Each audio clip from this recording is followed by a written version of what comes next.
오늘 하나님 주시는 말씀 잠언 3장 1절로 8절 말씀입니다. 제가 봉독합니다. 내 아들아, 나의 법을 잊어버리지 말고 네 마음으로 나의 명령을 지키라. 그리하면 그것이 네가 장수하여 많은 해를 누리게 하며 평강을 더하게 하리라. 인자와 진리가 네게서 떠나지 말게 하고 그것을 내 목에 매며 내 마음판에 새기라. 그리하면 네가 하나님과 사람 앞에서 은총과 귀중히 여김을 받으리라. 너는 마음을 다하여 여호와를 신뢰하고 내 명철을 의지하지 말라. 너는 범사에 그를 인정하라. 그리하면 네 길을 지도하시리라. 스스로 지혜롭게 여기지 말지어다. 여호와를 경외하며 악을 떠날지어다. 이것이 내 몸의 양약이 되어 내 골수를 윤택하게 하리라. 아멘. 아멘. 네, 오늘 하나님께서 우리에게 아주 귀한 분을 보내주셨습니다. 38의 무일푼 싱글 마음으로 헤매시다가 햇승같이 나타나신 우리 황경의 선교사님을 소개하게 된 것을 큰 기쁨으로 생각합니다. 전 세계 부모들이 찾는 자녀 교육 전문가이자 CTS 기독교 TV의 홍보대사로 활동하고 계십니다. 연간 20여 개국에서 4,000회 이상의 그 교육 세미나 강사로 아주 잘 나가시는 우리 강사 황경의 선교사님께서 여호와를 의뢰하라는 제목으로 말씀 전해주실 때 큰 은혜 받으시길 바랍니다. 할렐루야로 모시겠습니다. 할렐루야. 반갑습니다. 세계 선교사 새벽기도 방에 오신 여러분들을 정말 환영합니다. 세계 곳곳에서 수고하신 우리 선교사님 앞에서 이렇게 부족한 제가 오늘 말씀 전하게 된 것을 영광으로 생각합니다. 잠언 3장 1절에서 8절 말씀은 젊은이들에게 주는 교훈이죠. 우리가 잘 아신 대로 우리 자녀들에게 주는 교훈입니다. 근데 제가 요즘 그 강남 지역에서 집회를 했는데요. 그 부모님들이 이게 상담을 많이 요청하셨어요. 그 고민이 뭐냐면은 아이들이 주일학교 어릴 때는 교회를 잘 따라다녔는데 이제 중학생이 되니까 좀 머리가 좀 커지고 사춘기가 되니까 교회 가기 싫다는 거예요. 그리고 예배 드리기도 싫다 그러고 뭐 하나님이 계시냐 그러고 아예 교회를 안 나오고 문을 딱 걸어 잠그고는 주일날 문 앞 나오지를 않는다는 거예요. 그게 지금 제일 큰 고민인데 그 고민이 한 명의 고민이 아니고 대다수의 부모님들이 그러시는 거예요. 그래서 진짜 저도 좀 깜짝 놀랐는데 특히 우리가 이제 코로나를 지나면서 집에서 이렇게 영상으로 예배를 이렇게 드리다 보니까 아이들이 교회 가서 성전에 가서 예배 드리는 데 대해서 조금 이렇게 약간 희박해지면서 그게 또 더 심해지는 그런 경향이 나타나는 것 같아요. 예전에는 그렇게 심하지 않았는데 요즘 들어서 그런 상담하는 분들이 굉장히 많으시거든요. 그래서 정말 우리 자녀들이 신앙을 잘 지키는 것이 얼마나 큰 축복이고 얼마나 큰 감사한 건지 모릅니다. 우리 또 김호동 목사님 자녀 아드님 되시는 또 김주신 목사님도 지금 불가리아에서 아버님 대를 이어서 이렇게 선교사를 하고 계시는데 그 대를 이어서 선교사를 한다는 거, 대를 이어서 부모님의 대를 이어서 사회가 한다는 건 어마어마한 축복이고 정말 감사죠. 근데 그 많은 부모님들 상담하면서 느낀 것이 그 요즘 청소년들이 이렇게 얘기를 한대요. 예배가 너무 형식적이다. 그리고 또 예배에 뭐 그렇게 큰 은혜와 감동도 별로 없다. 그리고 요즘은 예배에 막 눈물로 회개하고 그런 일도 잘 없는 거예요. 그래서 우리 어른들도 느끼지만 예배에 막 감동이 돼가 뭐 울면서 옛날에는 그런 일이 참 많았잖아요. 그냥 예배 드리면 눈물이 주룩주룩 흐르고 막 찬송만 부르도 눈물이 흐르고 막 회개가 막 절로 나오고 그렇게 제일 어릴 때는 그렇게 죄를 지은 것도 많지도 않는 것 같은데도 그냥 죄가 왜 이렇게 많은지 그냥 교회만 가면 눈물이 쏟아지고 회개가 나오고 은혜가 넘치고 막 그렇게 예배를 드렸던 것 같은데 요즘 이렇게 전반적으로 보면은 조금 예배가 약간 삭막해졌다 할까? 좀 은혜가 메말랐다 할까? 아이들도 그걸 느끼는 거예요. 중고등학생 애들 하는 얘기가 뭐 가도 예배 그래 신통치 않아 그러고 그냥 별로 은혜도 안 돼 그러고 그렇게 말을 한다는 거예요. 그리고 또 한 가지는 그 아이들 입에서 나온 얘기예요. 제가 이제 상담을 괜히 많이 하면서 부모님하고도 상담을 하고 또 자녀들 따로 상담하고 이렇게 하거든요. 그럼 그 애들 얘기가 집에서의 부모님과 교회에서 부모님이 너무 다르다는 거예요. 거기에서 굉장히 많은 실망을 느끼고 저렇게 예수를 믿어야 되나 그런 갈등이 되고 특히 이제 이 10대 아이들은 사춘기잖아요. 예민하니까 그런 걸 쉽게 못 받아들이는 거야. 이제 나이가 들고 그러면은 그런 것도 이해가 되고 또 용납이 되고 뭐 그럴 수도 있겠지 하고 이렇게 좀 너그러움이 생기지만 왠지 사춘기 딱 들었으면 애들이 그게 용납이 안 되는 거예요.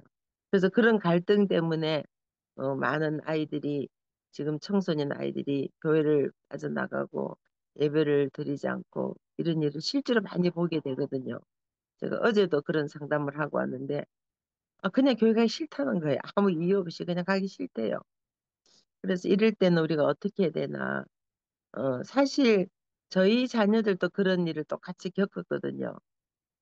뭐 저희 자녀들도 6대로 믿는 가정에서 살았고 양가가 다 6대고 아버지 쪽에도 6대, 엄마 쪽에도 6대, 양가 쪽에 6대로 믿음의 가정에 자랐지만 방황하고 힘든 10대를 보냈어요. 특별히 이제 아이들이 10대 때 아빠가 집을 나간 사건 때문에 애들 굉장히 큰 상처를 받고 한동안 교회를 안 나고 많이 방황하고 그랬거든요. 그래 그때는 아이들에게 막 강제로 막 교회 가자 그러면은 더 반감을 일으키는 것 같아요. 더 튕겨 나가고 더 나가기 싫어한 것 같아요. 그래서 그때는 우리가 기도하면서 인내하는 게 필요하지 않을까. 사실 예수님도 우리를 오래 참고 기다리셨잖아요. 우리가 정말 세상에서 방황할 때도 주님은 끝까지 참고 기다리셨단 말이에요. 똑같이 우리도 우리 자녀들이 그렇게 방황할 때 우리가 기도하면서 인내하고 기다리면은 하나님이 그 기도를 들으시고 응답해 주지 않으실까. 저희 큰딸 같은 경우도 그랬어요. 뭐 아빠가 목사님이셨는데 이러니까 더 할 말이 없는 거예요. 그래서 굉장히 많이 방황하고 정말 많이 힘들었거든요.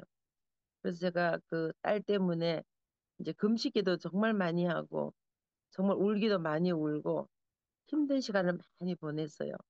근데 이제 저희는 아들이 먼저 조금 돌아온 거예요. 그래서 어, 제가 너무 힘이 드니까 제가 혼자 감당할 수가 없어서 제가 아들에게 부탁을 했어요. 누나가 지금 교회도 잘 안 나가고 그러는데 많이 방황하는데 엄마 혼자 감당하기 너무 힘들다. 그러니까 너 같이 좀 기도하면 어떻겠니? 그러니까 아들이 엄마 그럼 우리 1년 작정하고 같이 좀 기도합시다. 그래서 아들하고 1년 작정을 하고 이제 누나를 위해서 집중적으로 기도한 시간을 가진 거예요. 그렇게 했더니 어느 날 제가 전화를 하는데 저희 딸이 엄마 지금 성경 공부 중이야. 전화 빨리 끊어야 돼. 깜짝 놀랐어요. 왜냐면 걔가 굉장히 방황하고 힘들 때였는데 그 성경 공부 같이 그 그룹 성경 공부 할 애가 아닌데 지금 아이들하고 성경 공부하는 중이니까 전화를 빨리 끊으란 거예요. 그러고 나서부터는 전화하면 얘가 항상 찬송을 틀어놓고 아니면은 성경 공부를 하고 아니면 항상 이렇게 기도를 하고 애가 이렇게 변하기 시작하는 거예요. 그렇게 열심히 변하더니 너무 열심히 빠진 거예요. 친구들도 막 그러는 거예요. 어머, 그레이스가 너무 많이 변화된 것 같아. 너무 바뀐 것 같아. 이 말하는 자체가 벌써 예수님 얘기하고 성경 얘기만 하고 뭐 기도하자 그러고 그렇게 변화되더란 거예요. 그래서 역시 아이들이 방황 힘들 때는 부모가 참고 기다리고 인내하고 기도하고 그럼 하느님께서 반드시 돌려주신다는 거. 그래서 결국은 큰딸이 자기는 절대 안 되겠다는 목사님 사모님이 되셨어요. 그러니까 하나님의 방법으로 우리가 할 수밖에 없는 거라는 거죠. 그래서 우리가 자녀들이 지금 아마 10대 자녀들이 우리 또 선교사님 자녀들 중에는 다들 뭐 훌륭하게 잘 키우셨으니까 신앙을 잘 지키지만 여러분이 그 사역하는 사역지에 그 성도들의 자녀들 중에는 그런 자녀들이 많이 나올 수도 있고 또 손자 손녀 중에 또 그렇게 방황한 자녀 있을 수가 있잖아요. 그래서 제가 그런 자녀들에게 조금 팁을 말씀드리자면 제가 이 방법을 해봤거든요. 저희 아이들이 방황하고 힘들 때 이렇게 했더니 이게 서서히 서서히 돌아오더라는 거죠. 그래서 교회 가기 싫은 애들 뭐 억지로 막 교회 가야 된다 안 가면은 지옥 간다 이러면은 더 반항해서 튕겨서 어떤 애는 그렇게 말한대요. 지옥 가도 좋아 그러고 안 간대. 그게 정말 심각하잖아요. 그러니까 그럴 때는 저녁에 애들 같이 이렇게 손잡고 이렇게 같이 가정 예배를 드리는 거예요. 근데 이게 이제 길게 드리게 되면 아이들이 오래 못 가더라고요. 처음에 한 며칠은 잘 하겠지만 뭐 며칠 지나면 그다음부터 안 할라 그래요. 참여도 안 하고 안 드리려 하니까 조금 효과적으로 우리가 지속적으로 지금 프랙티컬하게 좀 드릴 수 있는 것은 제가 딱 해보니까 5분이 가장 집중이 잘 돼요. 5분이. 5분 동안 아이들 이제 좋아하는 찬양 하나 선택해서 부르고 그리고 성경 말씀 읽어주고 같이 그 성경 말씀을 서로 이렇게 나누면서 오늘 기도 제목 이렇게 짧게 오늘 무슨 꼭 기도할 거 있니? 그렇게 물어보면서 돌아가면서 같이 기도하고 주기도문을 딱 마치는 거. 그러면은 짧고 간단하면서 아주 임팩트하게 그렇게 되니까 이게 마음에 딱 새겨지는 거예요. 그 마음이 새겨지니까 그리고 또 그 기도 문제가 이렇게 해결된 것을 보게 되니까 그 다음날 또 예배 드리면은 또 모여가지고 같이 예배 드리고 특히 이렇게 아이들이 힘들 때는 손잡고 예배드리면 굉장히 좋더라고요. 같이 이렇게 기도할 때도 손잡고 이렇게 하면은 그게 아주 작은 움직이지만 그 효과가 굉장히 커요. 같이 손을 잡고 같이 또 형제끼리 이렇게 우애도 생기고 또 문제를 같이 놓고 이렇게 합심해서 기도하는 그런 마음이 생기니까 또 기도응답도 또 잘 떨어져요. 그럴 때는.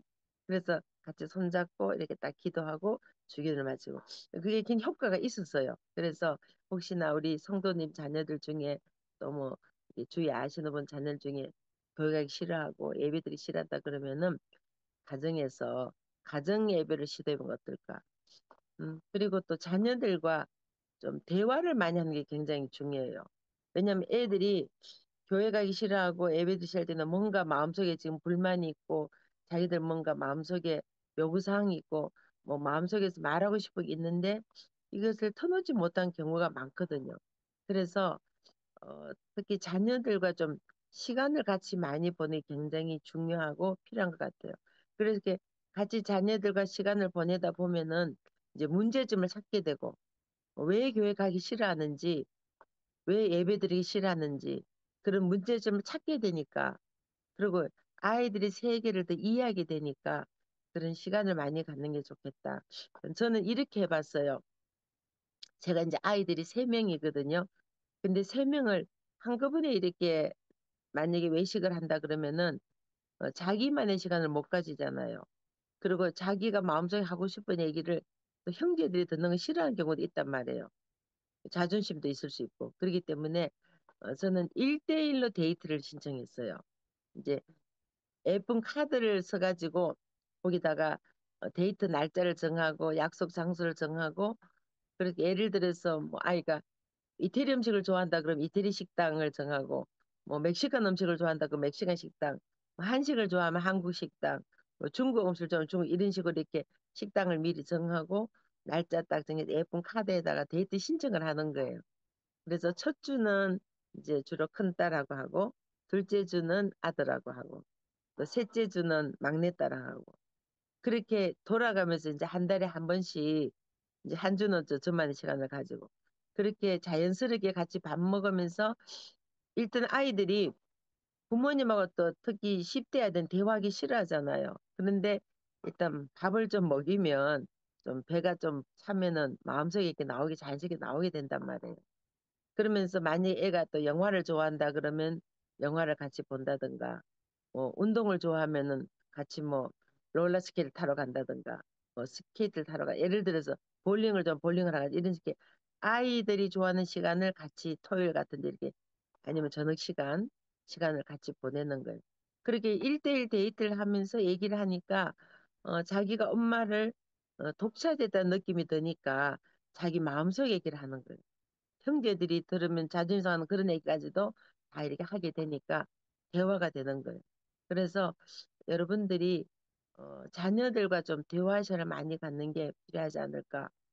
음, 그럼 어떤 분들이 그래요. 아이고, 우리 바빠서 그런 시간 못 가진다는데 바쁜 거는 다 바빠요. 안 바쁜 사람 아무도 없어요. 이 지구상의 모든 사람이 다 바빠요. 그런데 특히 선교사님 자녀들과 제가 이렇게 상담을 해보면 선교사님들이 너무 사역에 바쁘다 보니까 자녀들과 대화 시간을 많이 가지지 못해서 자녀들이 상처를 많이 받고 또 10대를 힘들게 받는 자녀들 많이 제가 만났거든요. 그래서 가능한 시간을 좀 투자를 해서 자녀들과 좀 대화를 많이 하는 게 필요하지 않을까. 저도 미국에서 이민 목회하고 또 남편이 집 나가고 그런 어려움을 겪으면서 저도 혼자 아이를 키웠거든요. 그러니까 항상 일을 했죠. 풀타임으로 일을 했죠. 지금까지 뭐 집에서 쉰 적이 한 번도 없었으니까 풀타임 일하지만 그 일하는 시간을 쪼개서 시간을 함께 보내는 거예요. 그래서 같이 대화를 하고 지금도 저는 이렇게 전 세계를 다니지만 1년에 꼭 2번은 가서 아이들과 시간을 같이 보내요. 여름에 한 달, 뭐 겨울에 한 달, 아니면 봄에 한 달, 아니면 가을에 한 달, 이렇게 1년에 한 2달 정도는 가서 꼭 자녀들과 시간을 보내거든요. 뭐큰 딸하고 같이 한 주를 보내고 또 작은 딸과 한 주를 보내고 아들과 한 주를 이런 식으로 꼭 자녀들과 시간을 지금도 꼭 보냅니다. 어떤 상황 속에서라도. 그래서 우리가 특히 선교사님들이 사역에 너무 바쁘시다 보니까 자녀들과 대화를 많이 못해서 그 아이들 마음속에 있는 얘기를 읽지 못할 때가 많거든요. 그리고 그 아이들이 세계를 대화를 하지 않으면은 이해를 할 수가 없단 말이에요. 그래서 가능한 물론 사역도 중요하고 또 그곳의 현지의 영혼과도 정말 중요하지만 가장 큰 사역은 자녀들 사역인 것 같아요. 자녀들을 정말 하느님 말씀으로 잘 키워 놓으면은 여러분 사역도 편해지고 여러분 노후도 편해지고 그래서 정말 하나님 앞에 여러분 자녀들이 큰 기쁨이 되지 않을까. 제가 이 선교사님들 많이 개인적으로 많이 만나 상담해 보니까요. 자녀들 문제가 제일 큰 문제인 것 같아요. 뭐 아프리카도 마찬가지고 동남아도 마찬가지고 유럽도 마찬가지고 뭐 남미도 마찬가지고 미국도 마찬가지고 호주, 뉴질랜드, 뭐 중국, 몽골, 러시아 모든 세계 부모님들의 공통점이 자녀들 간의 갈등. 나이가 들었어도 이제 어릴 때 그렇게 시간을 많이 같이 안 보내면은 나이가 들어서 또 갈등이 심해지는 그게 회복이 잘 안 되더라고요. 그래서 가능한 자녀들과 좀 대화를 많이 하고 시간을 같이 많이 보내서 문제점을 찾게 되고 그 아이들이 이해하게 되면은 더 좋은 관계가 되지 않을까. 그리고 또 아이들이 뭐 힘들어할 때는 그 신앙에 좋은 친구라든가 좋은 멘토, 좋은 선배들을 연결해 주면은 그 아이들이 부모님하고는 얘기하기 싫어해도 뭐 자기 선배라든가 자기 친구들하고도 얘기 듣는단 말이에요. 특히 10대 아이들은 그런 것도 연결해주고 함께 밥을 먹는다든가 아니면 같이 운동을 같이 한다든가 뭐 자기 친구 영화를 같이 간다든가 이제 그런 시간을 좀 마련해 주는 게 굉장히 아이들 회복하는데 도움이 되더라고요. 그래서 지금 많은 10대 애들이 청소년 애들이 방황을 하고 교회를 떠나고 예배를 떠나고 이런 일들을 많이 보게 되는데 이것이 이렇게 빨리 회복이 되우가좀 기다려주면서 기도하면은 하나님이 일하시니까 하나님께 역사해 주지 않을까 저는 믿습니다. 그리고 우리가 삶으로 예배를 드려질 때 우리 자녀들에게 그 삶이 바로 본이 되어서 그 삶을 통하여 아이들이 예배를 드리게 되니까 자연스럽게 삶 속에서 예배가 녹아지는 거죠. 그래서 정말 저는 감사하게도 저희 아들이 그 28살에 집사님이 됐거든요. 그래서 얼마나 감사한지 제가 아들이 집사님 됐다 소리 듣고 야 이거 우리 집안의 가문의 영광이다 영광. 우리 집안에 집사님이 다 나왔다고. 엄청 감사하더라고요. 그리고 정말 감사한 것은 저희 아들이 지금 대학교 1학년부터 다니던 교회를 지금까지 19년째 그 교회를 지키고 다니는데요. 하는 얘기가 자기가 이 교회를 지켜야 된대요. 그래서 이사도 못 간대요. 교회 때문에. 자기는 교회를 지켜야 되기 때문에 이사도 가지 않고 지금 보스턴에서 지금 대학교 1학년 단 그 교회를 아주 지키면서 그 교회를 다니는데 또 감사하게도 또 지금 친구가 담임 목사님이 된 거예요. 이번에 제가 보스턴 가서 그 교회 예배 참석하고 친구 목사님께 인사를 드렸더니 너무너무 감사하다고 요한이가 자기 집 목회에 그냥 든든한 버팀목이 되어서 이렇게 옆에 지켜주니까 굉장히 큰 힘이 된다면서 자기가 그 교회를 지키고 있다는 거예요. 그래서 19년째 지금 그 한 교회를 섬기고 있는 거예요. 그것이 너무 감사한 거예요. 그래서 우리 자녀들이 저희 아들이 뭐 옛날부터 엄친하고 뭐 그렇게 신앙이 막 좀 잘한 게 아니었거든요. 이제 아빠가 집을 나가고 나서 굉장히 많이 방황하고 힘들고 10대를 아주 혹독하게 보내고 교회도 잘 안 가고 막 그렇게 했는데 정말 눈물로 기도하고 기다리니까 하나님이 그 마음을 변화시켜서 지금은 아주 신실한 크리스찬이 되어서 교회도 지키고 가정도 지키고 그렇게 잘 하더라는 거죠. 그리고 저희 막내딸도 이제 26살에 선교사가 되어서 아프리카로 남미로 유럽으로 동남아로 중국 몽골 북한까지 가서 아이들에게 꿈을 심어주고 희망을 심어주는 그런 하나님의 사자가 되어서 이제 선교사역도 하고 거의 6년 가까이 정말 돈 한 푼 안 받고 완전히 거의 봉사를 한 거죠. 그렇게 사역을 잘 감당하고 네, 지금은 미국에서 IT 컨설팅 하고 있거든요. 그래서 우리가 자녀들을 키우다 보면은 정말 내 마음대로 안 되잖아요. 뭐 우리 손주들도 마찬가지예요. 내 마음대로 안 되는데 우리가 끝까지 기다리고 인내하고 기도하면 하나님이 변화시켜 주시더라는 거예요. 그래서 오늘 잠언 3장 1절에서 8절 말씀 보면은 우리 젊은이들에게 특히 자녀들에게 주는 10가지 교훈이 있습니다. 정말 첫째, 하나님의 법을 잊어버리지 말라. 우리 자녀들이 설령 방황하고 힘들고 어려운 시간을 보내더라도 하나님의 법을 잊어버리지 않으면은 언젠가 제자리로 돌아오더라는 거예요. 그리고 두 번째는 내 마음으로 하나님의 명령을 지키라. 정말 우리 자녀들이 이 땅에 살아가면서 하나님의 명령만 지키게 된다면은 그 길이 평탄하고 형통하고 하나님 인도하시면 따라가게 되니까 정말 주님 앞에 섰을 때 우리 자녀들이 최후 승자가 되는 거거든요. 우리가 매일매일 우리 자신 육신을 쳐서 복종시키고 우리 마음으로 하나님의 명령을 잘 지키는 자녀가 된다면 우리 모두는 자녀에게 성공하는 부모가 될 줄 저는 믿습니다. 그렇게 하면은 세 번째로 우리의 삶이 장수하고 평강을 더해 주신다. 이거보다 더 큰 축복이 어디 있어요? 우리 지금 모든 사람들 바람이 장수하는 건데 이 말 하나님 명령을 잘 지키면은 주님이 장수의 축복을 주시겠다는 거죠. 그리고 우리에게 평강을 드 우리가 살아가면서요 정말 불안하고 두렵고 떨리고 의심스하고 이런 일들이 많이 있잖아요. 근데 하나님께서 평강을 더해 주신대요. 이거 어마어마한 축복이잖아요.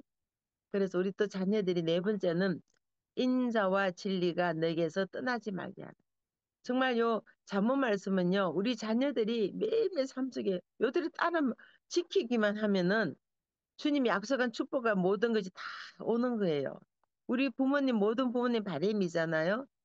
그래서 다섯 번째는 이 말씀, 이 진리와 하나님 말씀을 내 목에 메고 마음판에 새겨서 우리가 항상 매 순간순간 살아가면서 이 군인들이 군인 번호를 목에 건 것처럼 우리가 군에 가서 사람들이 전쟁터에서 죽어도 이 목줄을 보고 그 사람 신원을 파악하잖아요.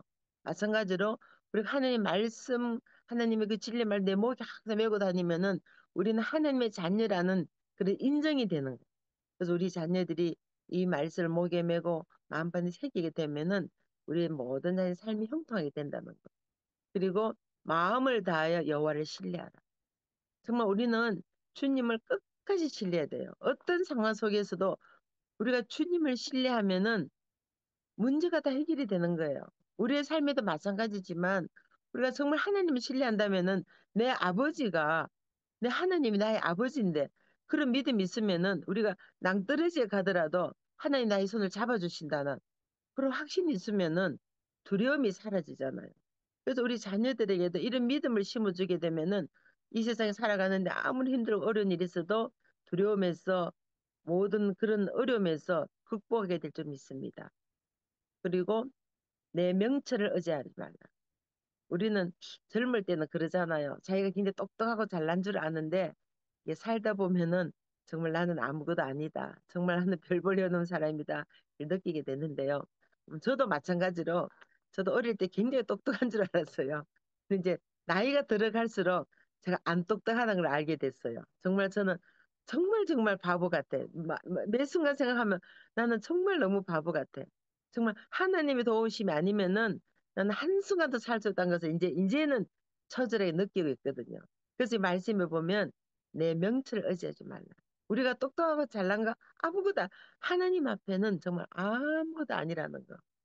아무리 공부를 많이 하는 뭐 석박사를 뭐 10개를 가졌다 해도 주님 앞에는 아무것도 아니라는 거죠. 그래서 우리가 매 순간 내 명철을 의지하지 말고 범사에 그를 인정하라.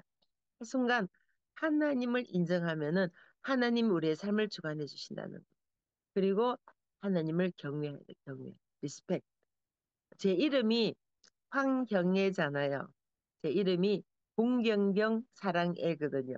그래서 저희 아버님께서 이름을 지을 때 일생을 살아가면서 하나님을 경외하고 하나님을 공경하고 사람들을 사랑해라. 경천애인. 그래서 공경경 사랑해 이렇게 이름을 경애를 지어주셨는데 그래서 저도 그 이름값을 해야 되니까 매 순간 내가 황경애지 하나님을 경외해야 돼. 하늘 이게 항상 마음판에 새기게 되는 거예요. 그래서 우리 자녀들의 삶 속에 매 순간 하나님을 경외하고 악에서 떠나게 되면은 우리 자녀들이 얼마 하나님이 기뻐하시고 하나님 사랑하는 자녀가 될까? 뭐 다른 게 세상의 부귀영화, 뭐 돈 많이 벌고 공부 이게 중요한 게 아니에요. 사실은 저도 살아보니까 정말 중요한 것은 하나님을 경외하고 악에서 떠나는 거. 그렇게 되면은 이 모든 것을 통하여 이게 내 몸의 양력이 되고 내 골수를 윤택해 하는 거예요. 그리고 우리 나이 들면은 막 뼈가 아프잖아요. 관절염 막 생기잖아요. 그 뼈 속에 뭐 염증이 생겨가지고 뭐 무릎도 시리가 아프고 뭐 어깨도 아프고 뭐 허리도 아프고 이 골수에 이제 문제가 생기는 거란 말이에요. 관절염 이런 게 손마디가 아프고 뭐 그런 모든 마디마디 근육이 아픈 것은 이 골수에 이제 윤택하지 않는 거잖아요. 근데 하나님께서 이걸 잘 지키면은 이 내 몸에 양약이 되고 네 골수가 윤택해지게 돼요. 그러니까 영육이 강건해진다는 거죠. 그래서 우리 자녀들이 이것만 잘 지키게 된다면은 살아가는 날 동안 하나님 매 걸음마다 동행해 주시고 하나님 매 걸음마다 역사하셔서 우리 자녀들의 삶이 아름다워지고 또 풍요로워지고 교회를 떠났던 아이들도 다시 교회로 돌아오게 되고 하나님 앞에 예배드릴 것을 멀리하던 자녀들이 주님에 나서 예배를 가까이 하게 되고 그래서 우리 모든 자녀 하나님 섰을 때 최후 성자가 되지 않을까. 그래서 우리 모든 자녀들이 또 선교제 여러분 사역지의 성도님들의 자녀들이 정말 하나님을 신뢰하는 그런 믿음의 자녀들. Trust God. 그래서 제가 항상 자녀들에게 뭐 다른 얘기 안 해요. 지금도 제가 카톡 보낼 때 항상 Trust God. 하나님을 신뢰라. 어떤 상황 속에서도 하나님을 신뢰라. 그러면은 내 모든 일이 형통해질 것이다. 하나님은 너희 아버지야. 너희 아버지야. 너희 기르고 생명의 진리야. 이 말씀 항상 아이들 전해주거든요. 그렇게 하면은 우리 모든 자녀의 삶이 아름다워지고 풍요로워지고 주님 안에서 매 순간 승리될 줄 믿습니다. 할렐루야. 감사합니다. 우리 함께 기도하시고 마무리하겠습니다.